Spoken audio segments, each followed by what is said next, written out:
It is curious to notice that Gachagua has been vilified by the Azimio side of late. Not so much demonization of President William Ruto is going on. It seems like Gachagua is the bad guy now. And Gachagua is lapping it up, if you've noticed. If you haven't noticed, he's talking that talk. He's out there daring the Azimio people. There'll be no handshake. And if you're mad, go back to the streets, he tells them. Is there a reason why? Here's my take on this.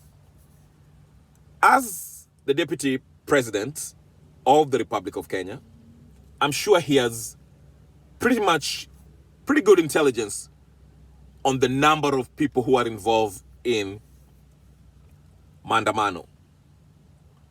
Now, if you look at the history of Mandamano, especially as it relates to Raila Odinga, he always have leverage when we have this kind of crisis, because he can pretty much tell the president, if you refuse to do this, I will let the people take over or take you out, because they are with me. So whatever I ask, you have better sit on the table, because those guys over there, the million people who are following me, they're angry and they're willing to take you out. That does not seem to be the case this time. Because I asked this question, and I asked a lot of Azimio followers and Kenya Kwanza followers too. What's the difference between the protest in 2017, the protest in 2007, with the protest in 2023, the current one? I'm talking about how many people are involved in this protest. Is it countrywide, or is it limited to Nairobi and some parts of Nyanza province?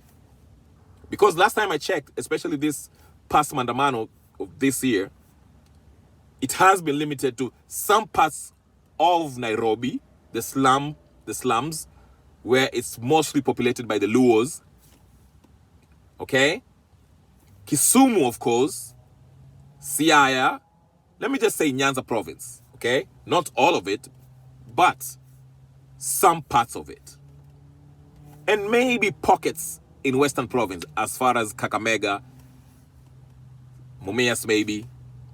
Other than that, we never had anything from Machakos, Coast province. There was nothing, I remember in 2017, Mombasa was a no-go. When Uhuru declared himself the president, forcefully imposed himself on Kenyan people, Mombasa was just as bad as Kisumu. Kisumu was on fire. Nakuru, Naivasha. I mean, it was countrywide. Maybe with the exception of Central Province and Eldoret. But that does not seem to be the case this time. It seems that it's only limited to some parts of Nyanza province, pockets of Western, very few in Western, and some parts of Nairobi, where we see all this tear gas and all the killings and all the shenanigans that are happening. Is that the reason why Gachagua feels like Raila has lost his leverage in this power struggle? That's why he can come out and boldly tell Raila, hey, it's no handshake, and if you don't like it, go back to Mandamano. And if you try to stop businesses, we shall deal with you. Is that the reason why Gachagua is doing this? I won't be surprised. ODM by itself, we watch what happened today.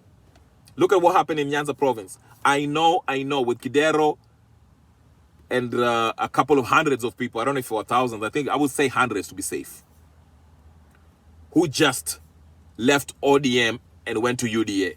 I know, you can say they were paid. Okay, they probably were paid, I don't know. And yes, Raila is still going to win Nyanza province if we were to go to elections today. But it dents his popularity. I would say ODM needs a revamp. The whole Azimio side needs a revamp. Now, they're putting all their chips on the servers. Every week is a different thing, but now this week, the hot topic is the servers. Is ODM and Azimio as a whole dissipating? Is it crumbling before our eyes? Tell me what you think. Because in these negotiations, if at all they'll happen, Raila doesn't seem to have any leverage. There's nothing he's bringing on the table. Like there's nothing that makes William Ruto scared. He has nothing that makes Ruto think, my goodness, I really have to sit down with Raila, because if I don't have a handshake, I might as well be taken down. There's no reason to be scared. Uhuru had a good reason in 2017 to be scared. The people went and sworn in Raila Odinga as the people's president, and they were threatening to march to State House and forcefully remove President Uhuru. He had to call on Raila to save his behind.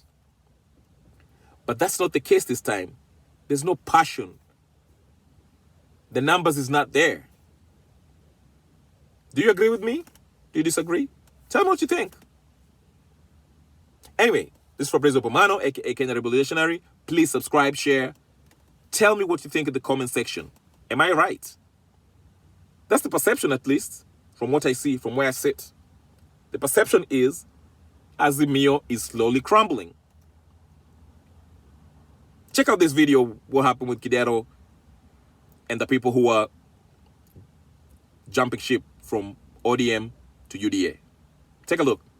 Remember to subscribe, share, like, and I'll talk to you guys later. Peace.